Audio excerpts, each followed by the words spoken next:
السلام علیکم ورحمۃ اللہ وبرکاتہ۔ وعلیکم السلام ورحمۃ اللہ وبرکاتہ۔ کیا حال ہے سب کا؟ الحمدللہ، اللہ کا شکر ہے۔ نحمده ونصلی علی رسولہ الکریم، اما بعد فاعوذ باللہ من الشیطان الرجیم، بسم اللہ الرحمن الرحیم۔ رب اشرح لی صدری ویسر لی امری واحلل عقدۃ من لسانی یفقہوا قولی۔ اچھا، یہ بتائیے کہ آج کون سی تاریخ ہے؟ جاننا ضروری ہے؟ کیوں؟ نیا سال کا آغاز ہے۔ یہ تو سب کو پتہ ہی ہے کہ اب ہم نئے سال میں داخل ہونے والے ہیں انشاءاللہ۔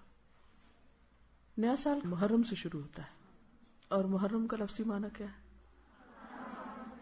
حرمت والا، حرام کیا گیا۔ کیا حرام ہے اس میں؟ یعنی گویا نیا سال ہمیں کس چیز کی یاد دلاتا ہے؟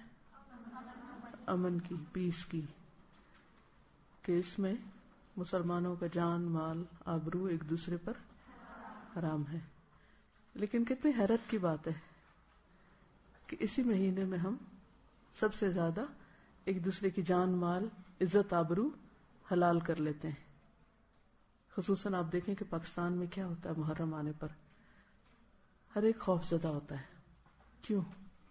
کیا سوچ کے خوف زدہ ہوتے ہیں؟ قتل و غارت ہوتی عام دنوں سے زیادہ، اور ایک دوسرے پر سب و شتم ہوتا ہے۔ سب و شتم کیا ہوتا ہے؟ گالی گلوچ ہوتا ہے، حتیٰ کہ بعض اوقات اس میں صحابہ کرام کو بھی نہیں چھوڑا جاتا۔ عام مسلمانوں کی عزت و آبرو تو اپنی جگہ، لیکن فَلِلَّهِ الْعِزَّةُ وَلِرَسُولِهِ وَلِلْمُؤْمِنِينَ، اور مومنوں میں بھی جو نبی صلی اللہ علیہ وسلم کے ساتھی تھے، ان کی عزت و آبرو ہم سے کہیں زیادہ محترم ہے۔ تو یہ بڑی دکھ اور تکلیف کی بات ہے کہ اس مہینے میں اور اسلامی سال کے آغاز میں جس چیز سے ہمیں سب سے زیادہ پرہیز کرنا چاہیے اور جس سے رکنا چاہیے، ہم وہی کرنے لگتے ہیں۔ عزت و آبرو کے بعد جان، مال، املاک۔ کچھ عرصہ پہلے کراچی میں جس طرح محرم کے مہینے میں دکانیں جلائی گئی، مارکیٹ جلائی گئی، وہ سب بھی آپ کے سامنے ہے۔ اس کی کیا وجہ ہے؟ لوگوں کے پاس علم نہیں۔ بعض اوقات علم ہوتا ہے، لیکن پھر کیا چیز ہوتی ہے کہ عمل نہیں ہوتا؟ اس کی کیا وجہ ہوتی ہے؟ یقین نہیں ہوتا۔ اور دیکھیں، علم اور عمل کے بیچ میں ایک اور چیز ہوتی ہے، اور وہ ہے تقوی، اللہ کا ڈر۔ جس علم کے ساتھ اللہ کا ڈر نہیں آتا، تقوی نہیں آتا، وہ علم عمل میں نہیں بدلتا۔ اسی لیے آپ دیکھیں کہ قرآن مجید کے شروع میں شرط لگا دی گئی، کیا؟ ذالک الکتاب لا ریب فیہ ھدی للمتقین۔ یہ کتاب متقین کو ہدایت دے گی، یعنی جس کے دل میں اللہ کا ڈر ہوگا اس کو ہدایت ملے گی اس کتاب سے۔ اور ہدایت کا معنی آپ کو معلوم ہے نا، کسی کو راہ دکھانا اور اس پر چلانا اور منزل تک پہنچانا۔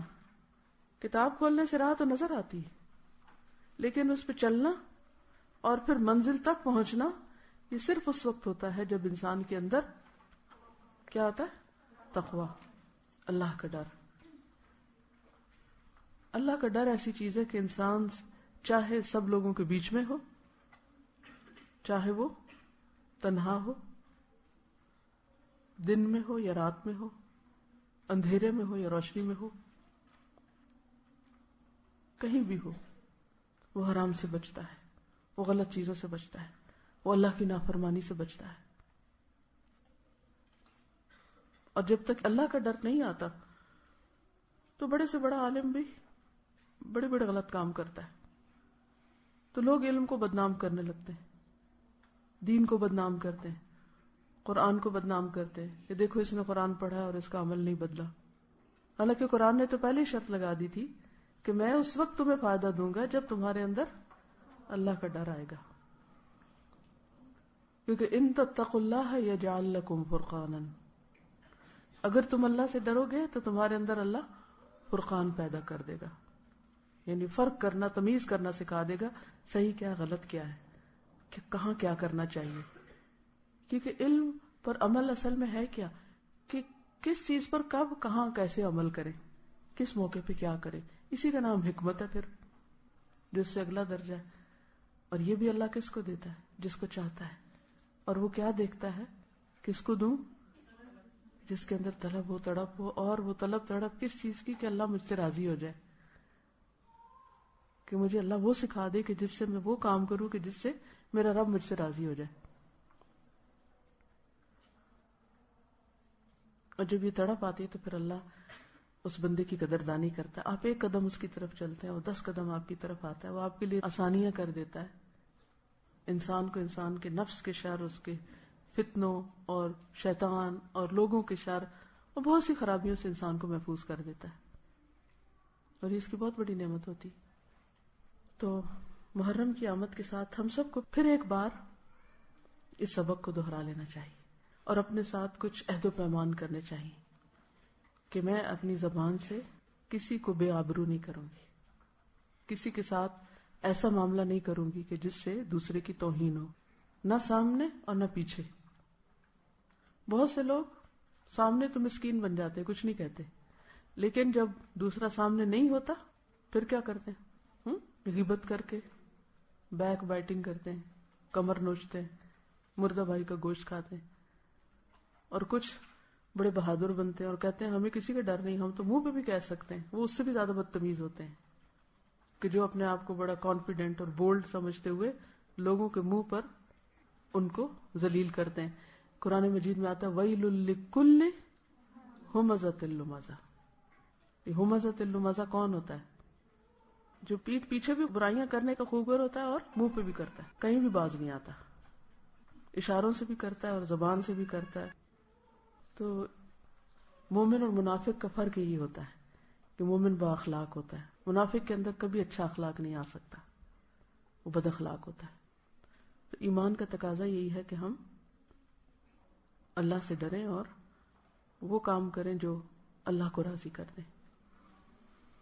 محرم سے پہلے کیا ہوتا ہے؟ ذوالحج. ذوالحج کس بات کی یاد دہانی کراتا ہے؟ آخرت کی اور قربانی کی. کس کی قربانی؟ ابراہیم علیہ السلام اور اسماعیل علیہ السلام کی قربانیوں کی یاد، ان کی اطاعت، فرما برداری اور اخلاص. اسی کی وجہ سے اللہ نے ان کو وہ گھر بنانے کی توفیق دی اور پھر لوگوں کو اس کی طرف مائل کیا اور لوگوں کے لیے خیر و بھلائی کا ذریعہ بنا دیا اس کو. قربانیوں کا یہ سلسلہ چلتا رہا. پھر یہ قربانیاں اور کس نے دی؟ مختلف انبیاء کے علاوہ خاص طور پر نبی صلی اللہ علیہ وسلم نے. نبی صلی اللہ علیہ وسلم نے کون کون سی قربانیاں کی تھی؟ گھر کی کیا کی تھی؟ ہجرت کب ہوئی تھی؟ نبوت کے 13ویں سال. مہینہ کون سا تھا؟ اچھا یہ بتائیں کہ اسلامی کیلنڈر کا آغاز محرم سے کیوں ہوتا ہے؟ اس کی خاص وجہ کیا تھی؟ کیونکہ ہجرت ہوئی تھی. ہجرت سے ہی تو آغاز ہوا تھا اسلامی کیلنڈر کا. لیکن آپ نے دیکھا کہ شیطان نے ہمارا دھیان کس طرف کروا دیا. محرم کا لفظ آتے ہی ہمارا سارا خیال، سوچ اور پورے کا پورا ایک ماحول کس رنگ میں بدل جاتا ہے. کسی کو ہجرت یاد آتی ہے؟ نہیں آتی نا. محرم کے ساتھ ہجرت کا کوئی کانسیپٹ ہی نہیں رہا. محرم کے ساتھ عزت آبرو کی حفاظت اور عزت آبرو کے خیال رکھنے کی بات ہی نہیں، سوچ ہی نہیں. کیسے شیطان نے بھلوایا ہم کو سب کچھ. اسلام کی اصل روح اور اس کا ایسنس وہ ختم ہو کے رہ گیا اور ہم کچھ اور ہی کرنے چل پڑے جس کا ذکر نہ قرآن میں ہے نہ سنت میں. اور ہم سب اس پہ راضی، اور ہم دیکھتے ہیں اپنی آنکھوں سے اور سنتے ہیں اور کوئی بھی نہیں سوچتا کہ ہم سب کیا کر رہے ہیں، بحیثیت قوم کیا کر رہے ہیں، بحیثیت فرد کیا کر رہے ہیں، بحیثیت خاندان کے کیا کر رہے ہیں. تو سوچنا چاہیے نا. اللہ نے ہم کو عقل دی ہے نا، مسلمان بنایا، عقل دی، شعور دیا. انسان اور جانور میں سب سے بڑا فرق یہ ہے کہ انسان عقل استعمال کرتا ہے، باشعور ہوتا ہے. لہذا محرم جہاں حرمت کا سبق دیتا ہے وہاں ہجرت کا سبق دیتا ہے، ہجرت کی یاد دلاتا ہے. نبی صلی اللہ علیہ وسلم نے ہجرت کیوں کی تھی؟ دین کی خاطر، اپنا گھر، جان، مال، ہر چیز کی قربانی کی تھی. ہجرت قربانی ہے نا. ذوالحج میں بھی قربانی اور محرم بھی قربانی. لیکن ہم سب بڑے مقاصد اور بڑے مقام پانے کے لیے کتنی قربانیاں کرتے ہیں؟ کس کس چیز کی؟ ہم حضرت ابراہیم کی قربانیاں پڑھتے ہیں، ہم حضرت اسماعیل کی قربانی پڑھتے ہیں، ہم حضور صلی اللہ علیہ وسلم کی قربانیاں پڑھتے ہیں. ذرا ایک لسٹ اپنی قربانی کو بھی بنائیے. آپ نے کیا کیا قربان کیا؟ کس کس چیز کو قربان کیا؟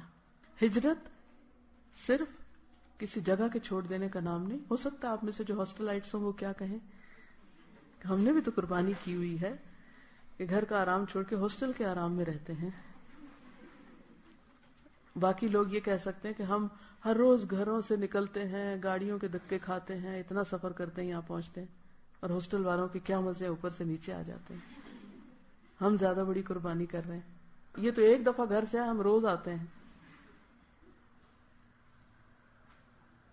تو ہجرت صرف ایک جگہ سے دوسری جگہ جانے کا نام نہیں، اور صرف تھوڑا سا وقت یا مال یا جان قربان کرنے کا نام نہیں، بلکہ ہجرت ہر اس چیز کو چھوڑنے کا نام ہے جو اللہ اور بندے کے درمیان دوری پیدا کرے. ٹھیک ہے نا؟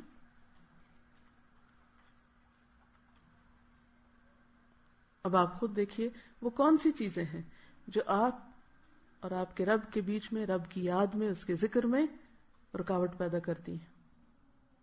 خود سوچیے. اب آپ عقل استعمال کیجیے اور بتائیے مجھے. صبح سے آغاز کیجیے. جی، نیند. ہم سے کب پیار ہے، نیند تمہیں پیاری ہے، کس قدر گراں تم پہ صبح کی بیداری ہے. تو نیند کو قربان کرنا، نیند کو چھوڑنا، تاکہ ہم وقت کے اندر نماز پڑھ سکیں، اور اس کی ذمہ داری خود لینا. یہ نہیں کہ ہم دوسروں پہ ڈال دیں، آپ ہمیں جگا دیں. گھروں میں مائیں بیچاری ہلکان ہوتی رہتی ہیں، ایک دفعہ، 2 دفعہ، 3 دفعہ دروازے ناک ہو رہے ہیں، ہلا رہے ہیں، جگا رہے ہیں. ہاسٹل میں آپ دیکھیں کہ کیا حالات ہیں. کیا واقعی ابھی تک ہم بچے ہیں کہ کوئی ہم کو جگائے؟ ہمیں اپنی ذمہ داری اب خود نہیں لینی چاہیے؟ لینی چاہیے نا. خود جاگنا چاہیے نا. یا ہمارے پاس کوئی جواز ہے نہ جاگنے کا؟ نہیں ہے نا. کوئی بھی نہیں ہے. کوئی یہ نہیں کہہ سکتا میرے پاس الارم کلاک نہیں. پہلے تو لوگوں کے پاس کوئی ایسی گھڑیاں نہیں ہوتی تھی. وہ کیسے جاگتے تھے؟ ایمان کے بل پہ جاگتے تھے نا. اگر آپ کے اندر اللہ کا ڈر ہے اور اللہ کا ذکر کر کے آپ سوتے ہیں، بلیو می، آپ کتنے بھی تھکے ہوئے اگر آپ اللہ تعالیٰ سے رات دعا کر کے سوئیں کہ اللہ تعالیٰ مجھے اتنے بجے جگا دے، لازماً آپ جاگ جائیں گے. آپ کی نیت اور ارادہ ہونا چاہیے. اگر ابھی تک بھی آپ کی صبح کی نماز لیٹ ہوتی ہے یا قضا ہوتی ہے تو اس کا مطلب یہ ہے کہ آپ قربانی کرنا نہیں جانتے. اصل ہجرت نہیں کی ابھی تک آپ نے. تو ہمیں یہ دیکھنا ہے کہ کہاں کہاں ہمیں دین پر عمل کرنے میں مشکل پیش آ رہی ہے. اچھا، جب ہم مشکل کی بات کرتے ہیں نا، ہم ساری باہر کی مشکلات کا ذکر کرتے ہیں. ماحول ایسا ہے، معاشرہ بڑا خراب ہے، فلاں بڑا خراب ہے، ایسا ہو رہا ہے، ویسا ہو رہا ہے، دنیا بھر کی باتیں. اور جو مشکلات ہمارے اپنے اندر ہیں ان کو ہم بھول جاتے ہیں. کچھ ہمارے اپنے اندر رکاوٹیں، کچھ کمپلیکسز ہیں دین پر عمل کرنے سے جو ہم کو روکتے ہیں. مثلا کسی شادی کے موقع پر باحیا لباس پہننے سے کیا چیز روکتی ہے ہمیں؟ اندر کا کمپلیکس نا. کیا کہ لوگ کیا کہیں گے، ہم کو یہ اچھا نہیں سمجھے گا، ہم اس کی نظر میں نہیں جچیں گے، یہ ہمیں بیکورڈ سمجھیں گے، وہ برا بھلا کہے گا. تو یہ لوگ تو باتیں کرتے رہتے ہیں، لوگوں کی باتیں تو باتیں ہی ہوتی ہیں. اصل بات یہ ہے کہ ہم کہاں کھڑے ہیں، ہم نے کیا فیصلہ کیا، ہم نے کیا ڈیسائیڈ کیا. آخر کیا وجہ ہوتی ہے کہ کچھ لوگ ایک چیز سنتے ہیں اور اس کے حسن حصے پر عمل کرتے ہیں اور اس میں وہ استقامت اختیار کرتے ہیں، پکے رہتے ہیں. دنیا ادھر کی ادھر ہو جائے وہ کہتے ہیں میں نے تو اپنے رب کو ہی راضی کرنا ہے. اور کچھ لوگ ہر ہوا کے جھونکے کے ساتھ ادھر کو گر پڑتے ہیں، سوکھے پتے کی طرح اڑتے رہتے ہیں، کوئی ان کی منزل ٹھکانا نہیں ہوتا. تو ہمیں اپنے آپ کو دیکھنا ہے کہ ہم کہاں کھڑے ہیں. بعض اوقات ہمیں شیطان دھوکہ دیتا ہے، تم نے تو اب حجاب بھی کر لیا ہے اور تم تو اب نماز بھی 5 وقت پڑھنے لگ گئی ہو، اب تو تم بڑی نیک ہو گئی ہو. کسی کا قول ہے کہ بعض لوگ گناہ کر کے جنت میں داخل ہوں گے اور بعض نیکی کر کے جہنم میں. بظاہر دیکھنے میں تو بڑی الٹی سی بات لگتی ہے نا. عام قاعدہ کیا ہے کہ جو نیکی کرے گا وہ جنت میں جائے گا اور جو برا کرے گا وہ جہنم میں جائے گا. لیکن کسی نے کہا کہ نہیں، بعض نیکی کرنے والے جہنم میں جائیں گے اور بدی کرنے والے جنت میں. کیسے؟ اس کی وضاحت ابن القیم الجوزیہ نے کی ہے. وہ کہتے ہیں کہ بعض انسان ایسے ہوتے ہیں باشعور کہ اگر ان سے کوئی غلط کام ہو جائے، کوئی کوتاہی ہو جائے، کوئی برائی ہو جائے، وہ اتنے پشیمان ہوتے ہیں، اتنے نادم ہوتے ہیں، ان کو بار بار اپنے گناہ کا احساس ہوتا ہے اور وہ توبہ ہی کرتے رہتے ہیں. ان کی یہ توبہ ان کو جنت میں لے جاتی ہے، کیونکہ ان اللہ یحب التوابین، اللہ توبہ کرنے والوں سے محبت کرتا ہے. اور تواب فعال کے وزن پر کیا ہے؟ بہت زیادہ توبہ کرنے والے، کہ جو روتے ہیں کہ یا اللہ ہم سے غلطی ہو گئی. اور اس کے لیے پہلی شرط کیا کہ انسان مان جائے کہ مجھ سے غلطی ہوئی. اور یہ ماننا ہی بڑا مشکل کام ہے کہ کوئی کہے کہ ہاں مجھ سے غلطی ہوئی. اکثر آپ نے دیکھو کہ لوگ مانتے ہی نہیں، جھوٹ بول جاتے ہیں یا دوسروں پہ ڈال دیتے ہیں یا تعویل کر لیتے ہیں، غلطی نہیں مانتے. تو توبہ کیسے ہوگی اگر غلطی مانی ہی نہیں؟ یہ بھی کمپلیکس ہے نا اندر کا. اگر انسان فیصلہ کر لے کہ ہاں میں کمزور انسان ہوں، میں کون سا فرشتہ ہوں، مجھ سے تو غلطی ہوگی، ہر ایک سے ہوتی ہے، مجھ سے بھی ہوگی. تو لا الہ الا انت سبحانک، پاک تو صرف تو ہے، انی کنت من الظالمین، میں تو ہوں ہی خطا کار. تو پھر کیا ہوتا ہے؟ ایسا شخص اپنی ندامت کی وجہ سے، شرمندگی کی وجہ سے، غلطیوں پر رونے کی وجہ سے جنت میں پہنچ جاتا ہے. اچھا، اس کے برعکس دوسرا شخص جس کو اللہ کی توفیق سے کوئی نیکی کا موقع ملا، پھر اس نے کیا کیا؟ بڑا خوش فہمی میں مبتلا ہو گیا، میں تو اتنا نیک ہوں، حج کر کے آیا ہوں. یہ ان سب نے تو حج نہیں کیا. واہ کیا ہے، کیا شان ہے، میں نے حج کیا، میں نے صدقہ کیا، میں نے یہ کیا، میں نے وہ کیا، اور وہ اس خوش فہمی میں اپنے اندر بھرا رہے کہ میں بڑا نیک ہوں، اب تو میرے سارے گناہ معاف ہو گئے، اب تو کیا فکر کی بات ہے. یا میں نے کوئی بھی، جیسے روزہ، میں تو روزہ رکھتا ہوں، یہ سارے تو روزہ بھی نہیں رکھتے. انسان دوسروں کو حقیر سمجھنے لگے اور اپنے آپ کو بڑا نیک سمجھنے لگے. کسی کو نماز پڑھتا دیکھے تو کہا اس کی کیا نماز ہے، اس کو تو نماز ہی نہیں پڑھنی ہے، تو میں دیکھو کیسے خشوع و خضوع سے پڑھتا ہوں. یہ کتنی بڑی مصیبت ہے کہ جب کسی کو نیکی کی توفیق ہو جاتی ہے تو عموماً شیطان کہاں سے آ کے گھرتا ہے؟ کہاں سے گھرتا ہے؟ خوش فہمی میں مبتلا کر دیتا ہے، تم بڑے نیک ہو گئے ہو. وہ بار بار خیال ڈالتا ہے کہ تم بڑے اچھے ہو، اور باقی سب. اور چلو اگر یہ نہ بھی خیال ڈالے، یہ خیال ڈالنا ضرور شروع کر دیتا ہے کہ باقی سارے بڑے خراب ہیں. لوگوں کو انسان حقیر سمجھنے لگتا ہے اور یہاں سے تکبر آ جاتا ہے. اور جس کے دل میں رائی کے دانے برابر تکبر ہو، جنت میں نہیں جائے گا. کتنی خطرناک بات ہے. پھر کیا کرنا چاہیے؟ ہمیشہ اپنی غلطیوں پہ نظر رہے اور دوسروں کی اچھائیوں پہ نظر رہے کہ اس کے اندر یہ کتنی اچھی خوبی ہے.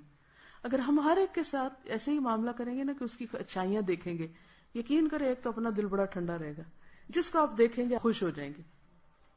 میں یہ ایک پریکٹس اکثر کرتی ہوں کہ جب کوئی بندہ مجھے نظر آتا ہے میں اس کی کوئی اچھائی یاد کرتی ہوں، تو اس کو دیکھتے ہی، اس کا نام سنتے ہی، اس کا خیال آتے ہی میرا دل خوش ہو جاتا ہے، یہ شخص بہت اچھا ہے، یہ بھی اچھا ہے، یہ بھی اچھا ہے، یہ بھی اچھا ہے. اچھا، اس سے کیا ہوتا ہے کہ میں خوش رہتی ہوں. لیکن جب شیطان یہ خیال ڈالنے لگتا ہے نا بدگمانی، یہ اس نے یہ خرابی کی ہوئی ہے اور اس نے وہ غلطی کی ہوئی ہے اور اس نے یہ کیا ہوا ہے، تو ان کو تو غریبوں کو پتہ ہی نہیں ہوگا. تو اپنے اندر ایک کیا ہوتا ہے، جلن کڑن پریشانی لگی رہتی ہے اور انسان کبھی بھی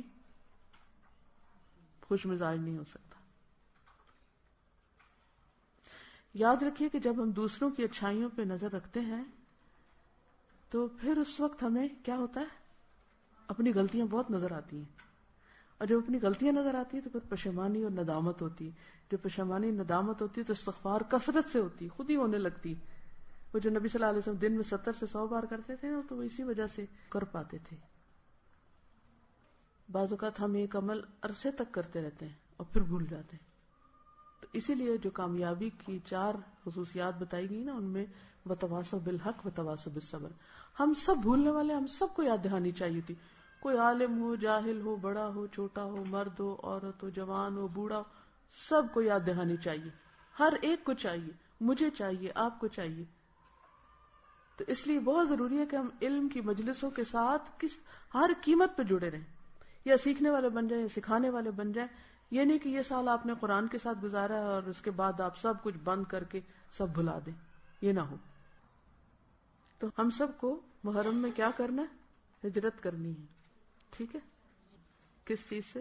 نفس کی پرستش سے نکل کر اللہ کی اطاعت کی طرف ہجرت, جھوٹ سے سچ کی طرف, تکبر سے عاجزی کی طرف, شکوے سے شکر کی طرف, سستی سے چستی کی طرف, مایوسی سے امید کی طرف, غیبت سے نصیحت کی طرف.